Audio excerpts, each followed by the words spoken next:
Down. All right, audio going down, Chris. Oh, that was close. You didn't even close it that fast. In our booth here at the Evike.com booth at SHOT Show to continue our journey of our insert at SHOT Show 2015. I'm so out of it right now. It's call sign Hollywood. Holy. It's okay. It's been a long few days for everyone, I think. It's Thursday. We're all like... Everyone's tired. Everyone's been walking like 4 or 5 miles just around the show floors. So. A lot of walking. But thanks for joining us. No, thank you for having me. These are always fun. You're familiar with the format? Yes. Okay, so if you want to start us off. Okay. Check it out. We made the bag of doom. The bag of doom? Yeah, this is where the old questions go. Jonathan came up with it. And we've got the bag of reasoning. What do we call it? Bag of reasoning? Yeah, bag of reasoning sponsored by AR500. All right, JC Airsofter. Dear Insert, love your show. I've watched every episode. My question is, how many ops could an operator operate if an operator could operate operations operationally, and what would his call sign be? Hollywood. Operator His call Hollywood? sign would be Hollywood. And there would be a limitless number of operations that he could operate. Because I'm compensating for... Savage. I don't get a fist pump? There we go. That answers that question. You know, I was hoping Jet would get that. Here, let me hold that one. So okay, all right, cool. Oh, Hollywood is so much better. As yeah, it is. And he doesn't even live in Hollywood. Hey, man. But he's got the hair of a Hollywood star. He's got a Look point. at Yeah, You know? yeah. I think I had to pay them to say that. No. No, the only person who has more epic hair than you is probably Bo from American Milsim. Bo's got some nice hair. And shades. And it stays where it is because he's moving so fast all the time that the wind just suppresses it to where it is. We have Halo 7 in Fiction asks, can you ask Elite Force if they have any plans of making the GLX 160 grenade launcher for the ARX 160? I don't know. We're kind of far away from Elite Force right now. They have some pretty cool stuff coming down the pipe for this new year, but I don't know if that's... Yeah, I'm not sure if they're going to do that. There's no mention yet of a GLX 160. I know that the original intention with the build was to allow for that possibility. Yeah. We have yet to hear about the development of one yet. Maybe SHOT Show next year we'll find out about some new releases. Sorry, there's a lot going on behind us right now we don't even know about.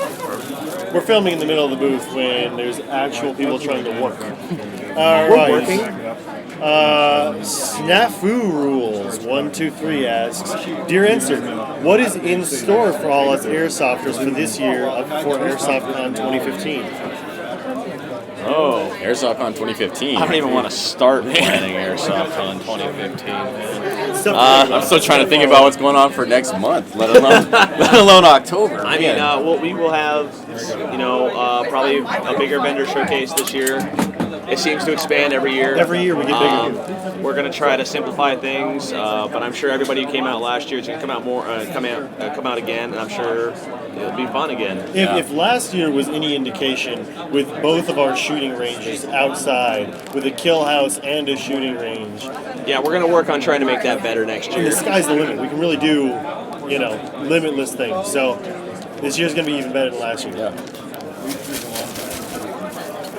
Ew. Not looking. What is it? Not looking. What do you need? You need what? See what I'm saying about us doing this while people are actually trying to get work done? I feel like I interrupt workflow a lot. Hey, we were talking about Airsoftcon. You excited? Yeah. No, she's not. No. Sam DeLay. Hey, Matt, George, and potential guests. At what point do you realize you have too much gear, if that's a thing, and admit you are a gear whore? Love the show. All right, I'll admit I'm a little bit of a gear whore. Please. But you also have an entire room dedicated to the storage of said gear, though. You do? I do. That's awesome. It's nothing else to put it, and then I gotta keep it separated anyways, or else the kids get into things. Yeah, that's true. So I gotta avoid that. I don't have to worry about. I don't have kids. So. I've accepted the fact I'm a little bit of a gear whore, but I know what I like. So I don't know about you You want guys. to talk about that new Russian kit you've been building because you wanted to change sides for Wilson West? And You're not even going anyway, so It's true. yeah. Yeah, so- but I'll be hunting you down. It's fine. I'm cool with it. And George, I'm just drunk. Wait. Oh, how do you I know was- when you have too much gear, or is that even a thing? Yeah, I have too much gear, for sure. I'm gonna have a garage sale soon, hopefully, and clear out a bunch of old stuff. But I can quit anytime. But you know, I think maybe you know you have a problem when you start when you have like 2 closets for gear and you still can't fit everything in there. Then you know you have a When problem. you start going through one of them and it's like, oh, I forgot I had this. I mean, I definitely have a patch problem. That's that too. So My limitation is space because I really only have one walk-in closet where I can store everything, and I realized that I was getting to the limit of what I could own when I could no longer reach the clothing in the closets. And all the gun bags, boxes, and everything else stacked up. I couldn't access my own clothing day to day. yep. Acceptable. All right, we're gonna do. Wow, we're actually like slamming through questions. We got Okay. like 4 more minutes. Nice. That's at least Was one that me more. or you?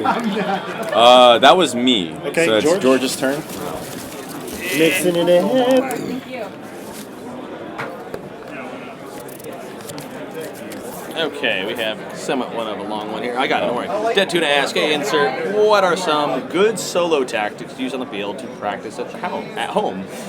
Usually when I'm playing Airsoft, everyone gets hit, and I'm the last man standing. If you could help me out, I would greatly appreciate it. Love the show. Keep up the awesome work. Thank you. Thank you. Stuff you could do at home. Do you ever practice it? I've practiced like I know flying. I know and- you use an Elite Force 1911 to protect your Milsim Yeah, family. yeah, of course. There's no other choice. If you have Milsim not- Max 3.2s. If you have not seen that video, we're gonna put it right here in a little Oh, thank annotation. you. I got We'll you. link it to it. It's a great video. It made me laugh. It make you laugh too. Personally, I say don't practice on your own because I'm very much in the teamwork side of things. Yeah. It'd be much better for you and your group of friends to practice together, and you'll accomplish more. What would be the one thing, given your military background, do you think is the most useful teamwork thing to learn? Making sure everyone covers a sector and you're completing a 360 degree around you. Yes. So if I'm watching front, you're watching right, Matt would be watching left. Or doing my own thing because I don't pay attention. So what do you think would be the most important thing for team tactics to practice? That you can practice? Team tactics? Yes. I don't see why not. Team tactics. Well, rounds of one canister. there's a limit to how effective you can be if you don't know where your teammates are at. So, good communication and good situational awareness to know where your teammates are and what sectors of fire they're covering. How are you going to practice that at home? Well, he's talking about lone wolfing. If you're Yeah. on your own and you're practicing tactics at home, try to have people sneak up on you and practice that situational awareness because the biggest problem when you're working alone is getting flanked. See, So- I'm gonna get practice from this at the at Road to Rostov. I'm couple- gonna have everybody trying to kill me. A Yeah. couple techniques that I use indoor at arena fields.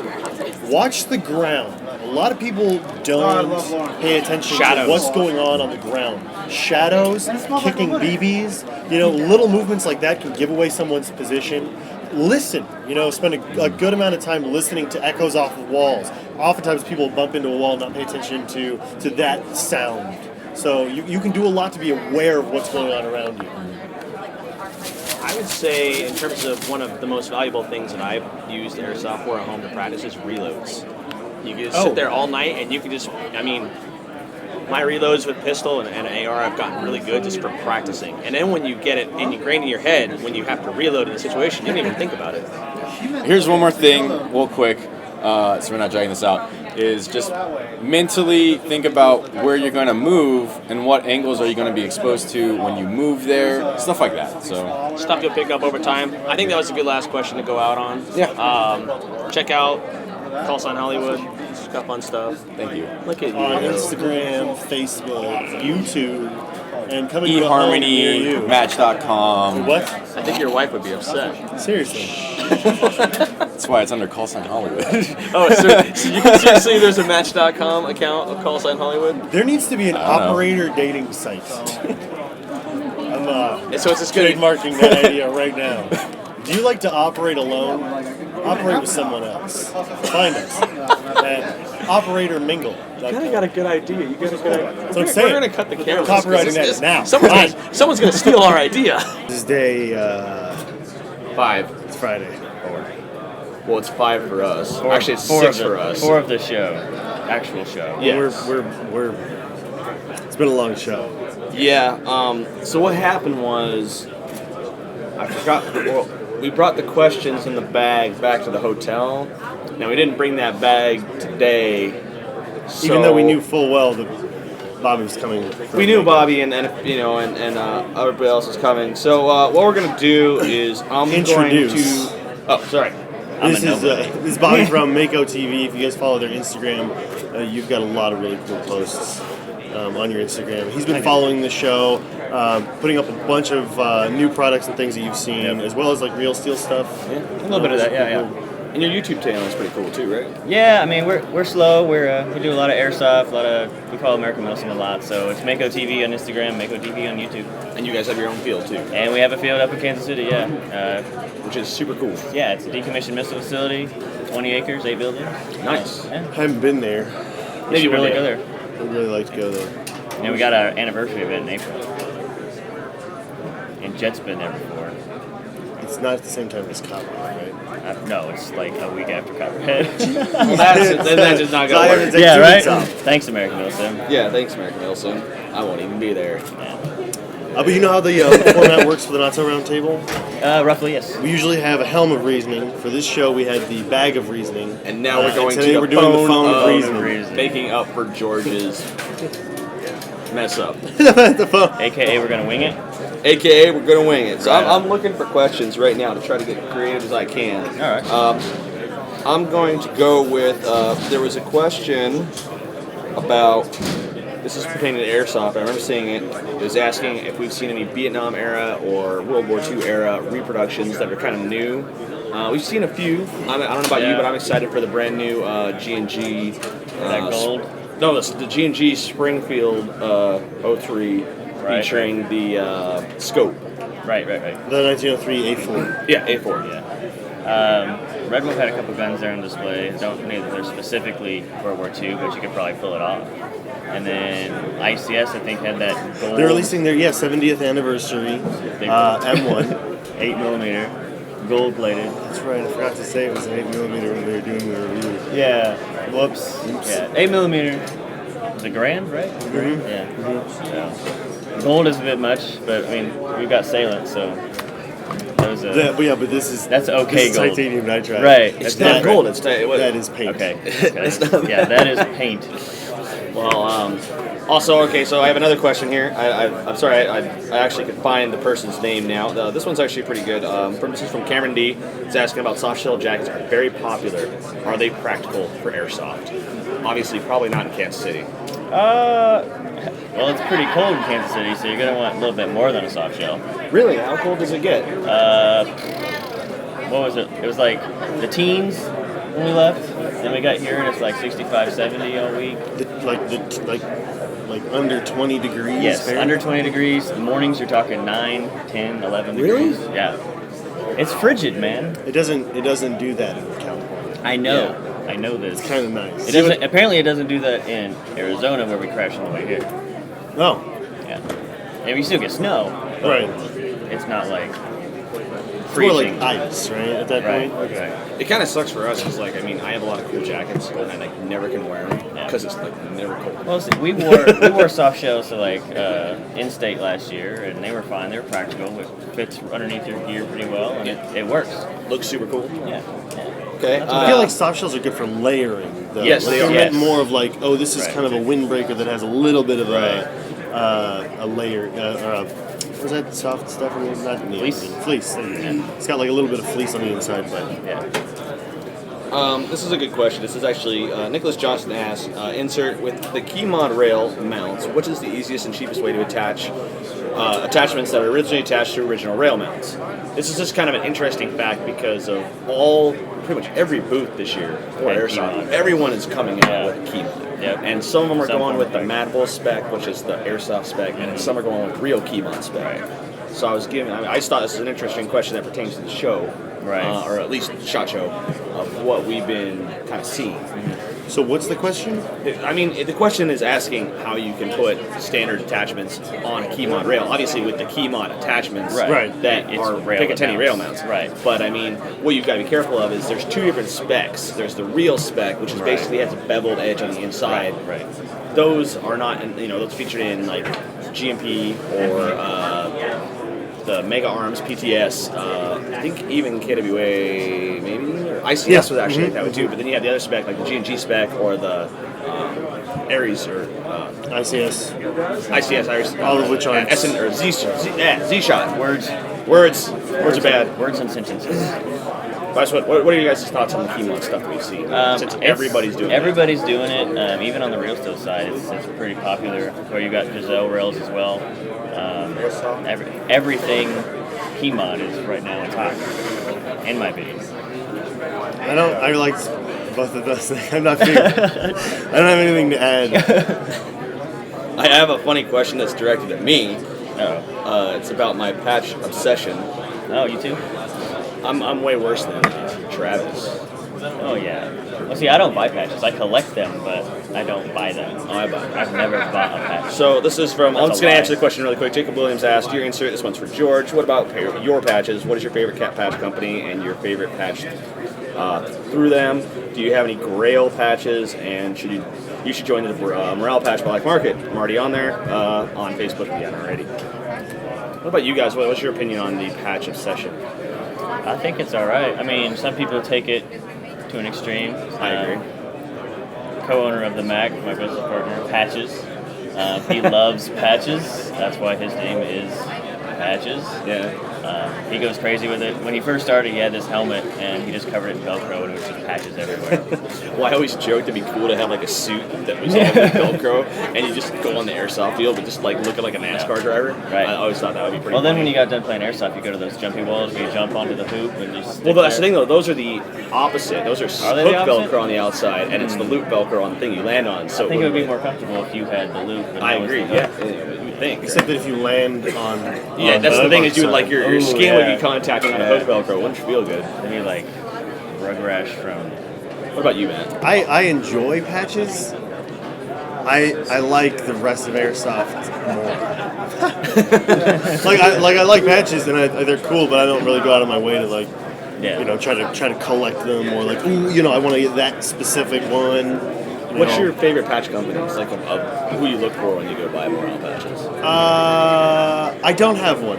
You know what? My favorite type of patches to get are when I meet somebody cool from like an Airsoft team or whatever, and like we'll do like a swap. Like I'll give them like an Evike patch, or an As Seen on TV patch, or whatever, and I get a team patch. And I like collecting like stuff that other people have come up with like creatively, and so I've got a patch wall. I actually have like a Velcro friendly like trunk panel. Yeah. So that way I just like Velcro them onto my trunk.